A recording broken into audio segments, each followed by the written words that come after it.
Guys, Jimbo 203 back at you with another one. This is so as the light is being shed on more and more police brutality claims, you're starting to see claims that really weren't made available to the public on a large scale like George Floyd was, but there's hundreds and probably thousands of cases that may come out now that a light is being shined on this particular subject. And I think it's good that they go back and look at all these crimes and see if, they actually are crimes or if they were justified. But a good number of them we're now seeing that they're unjustified. And it's a good thing they have the police cameras now where we can see everything. But this is a story of a young man named Elijah Mcclain who was killed in 2019 by some police. They murdered him. And let's hear the story. The story's here. It's now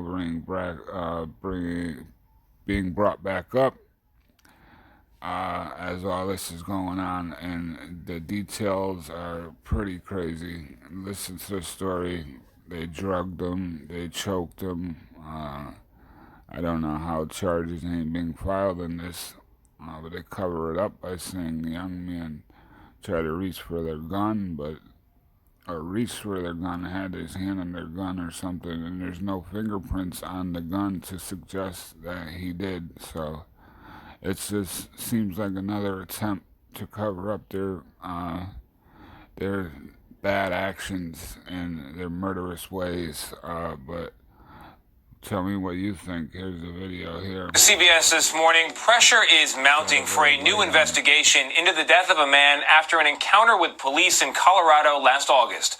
According to his family, 23-year-old Elijah Mcclain was out buying iced tea when he was stopped by 3 officers after someone had called 911 claiming Mcclain was wearing a ski mask and acting weird, quote, waving his arms around. Within 15 minutes, he had been put in a chokehold and injected with a powerful sedative. Our lead national correspondent, David Begnaud, is following the case.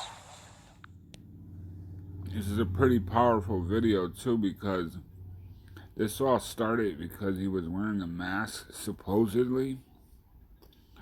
But now they're actually having everybody wear masks because of the pandemic, and it's got to feel kind of bad or scary for the minorities to wear masks. And seeing videos like this where they're being stopped and killed essentially for wearing a mask because he was walking down the street doing nothing wrong, and they stopped and it escalated from there. But in the beginning it was just a mask. So let's hear the story anyways. Like, comment, subscribe. I try to bring you the best stories I can and give my opinion. If you leave your opinion down below, I will comment. And all interaction, all subscriptions are greatly appreciated by Jimbo 203. Stop right there. Stop. Stop. Stop. Stop. I have a right to stop you because you're being suspicious. Stop. Relax. Stop. I'm going home. Relax, or I'm going to have to change this situation. Stop. Leave me alone. Stop. The district attorney investigating the case says that Elijah Mcclain dismissed the officer's requests for him to stop. The 23-year-old's family says he was just walking home. He was listening to music when Aurora, Colorado police approached him last August. I'm just different. It's all. The DA says Mcclain was carrying a plastic bag when police tried to pat him down and he refused. He's then heard pleading with the police as they tackle him and use a chokehold on him. I feel good. I don't do that stuff. Paramedics later arrived at the scene. A medic gave Mcclain ketamine to sedate him. Mcclain was taken to the hospital. 3 days later, he was pronounced brain dead. 10 months after Mcclain's death, more than 2 million people have signed a petition calling on Colorado officials to fire the 3 officers involved. So far, the Aurora Police Department has declined CBS News' request for comment. DA Dave Young is the one who decided not to charge the officers. Were the actions of the officers justified? Legally, yes. Mr. Young, do you believe there was a moment in this where the officers could have de-escalated the situation? Absolutely, 100%. They could have done a million things differently. He didn't need to die.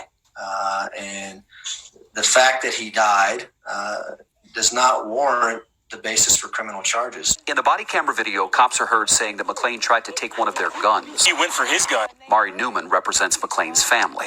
Don't you think if he really had grabbed someone's gun, we would see fingerprints that had been lifted from the gun? Did you find any evidence that corroborates the officer who said he reached for the gun?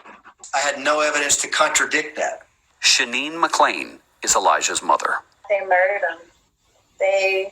They're bullies with badges. He wanted to heal people. He was a massage therapist. He not only healed others, but he healed himself. He was able to accept love and give love in various forms.